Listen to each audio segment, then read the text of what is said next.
Hi friends, welcome to బిన్వి mom recipes. ఈరోజు మన ఛానల్లో డిఫరెంట్గా టేస్టీగా పూరి ఎలా చేయాలో చూద్దామండి. బీట్రూట్ పూరి చేసి ఉంటారు కదా, అలాగే ఈ పూరి కూడా బీట్రూట్తోనే చేసుకుంటారు. చాలా చాలా బాగా వస్తుందండి, చాలా సాఫ్ట్గా ఉంటుంది. చూసారు కదా ఎంత సాఫ్ట్గా వచ్చిందో. టేస్ట్ కూడా చాలా బాగుంటుంది. మీరు కూడా మీ పిల్లల కోసం ఒకసారి ఈ విధంగా డిఫరెంట్గా ట్రై చేయండి. అయితే ప్రాసెస్ ఎలాగో చూసేద్దాం రండి.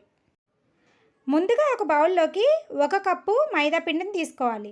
అలాగే మనం చేసిన పూరీలు క్రిస్పీగా రావడం కోసం 1 స్పూను ఉప్మా రవ్వని యాడ్ చేసుకోవాలి. దీనిలోకి 1/2 స్పూను సాల్ట్ని కూడా యాడ్ చేసుకోవాలి.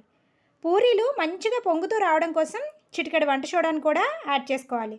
ఇవన్నీ వేసుకున్న తర్వాత ఒక్కసారి కలుపుకొని వాటర్ వేసుకుంటూ పిండిని సాఫ్ట్గా పూరీ ముద్దలాగా కలుపుకోవాలి.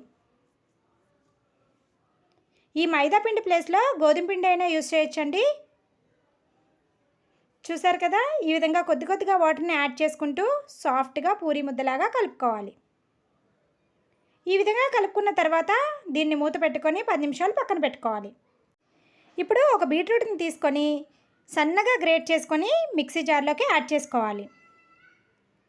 ఈ విధంగా యాడ్ చేసుకున్న తర్వాత బాగా మెత్తగా మిక్సీ పట్టుకోవాలి.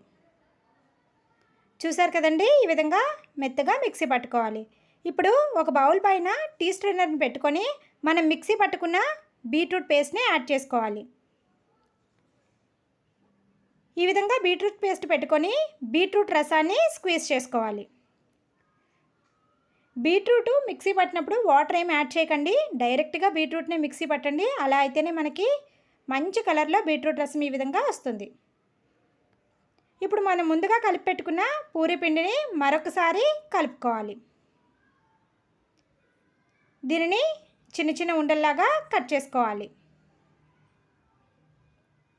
ఈ విధంగా కట్ చేయడం వల్ల మనం చేసుకున్న పూరీలన్నీ కూడా ఒకటే సైజులో వస్తాయి. ఇప్పుడు ఒక చిన్న పిండి ముద్దను తీసుకొని రోల్ చేసుకొని పొడి పిండిని జల్లుకుంటూ పూరీలాగా ఒత్తుకోవాలి.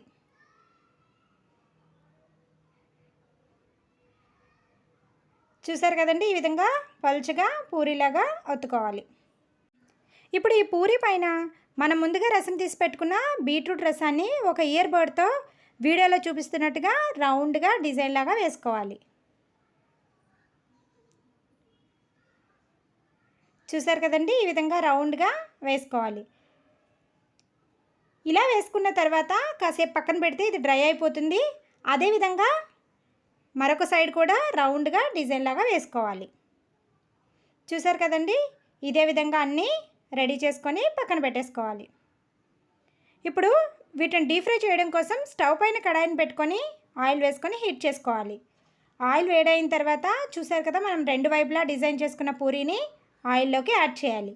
ఈ విధంగా పూరీని ఆయిల్లోకి వేసిన తర్వాత చక్కగా ఆయిల్ని పైకి వేస్తూ ఉంటే మనకి పూరీ అనేది మంచిగా పొంగుతుంది. చూసారు కదండి, ఇలా చక్కగా పొంగిన పూరీని ఆయిల్ నుంచి తీసుకొని పక్కన పెట్టుకోవాలి. అదేవిధంగా మిగిలిన పూరీలు కూడా వేసుకొని ఆయిల్ని తడుతూ పూరీని ఫ్రై చేసుకోవాలి. అంతే అండి, ఎంతో టేస్టీగా డిఫరెంట్గా చేసుకునే పూరీలు రెడీ. తప్పకుండా మీరు కూడా ఇలాగా ఒకసారి ట్రై చేయండి. అలాగే మన ఛానల్లో ఎంతో హెల్తీగా చేసుకునే రాగి పిండితో చేసే పూరీ కూడా ఉంది. ఆ వీడియోలో పూరీ కర్రీ ఎలా చేయాలో రెసిపీ ఉంది, ఒకసారి మీరు కూడా వాచ్ చేయండి.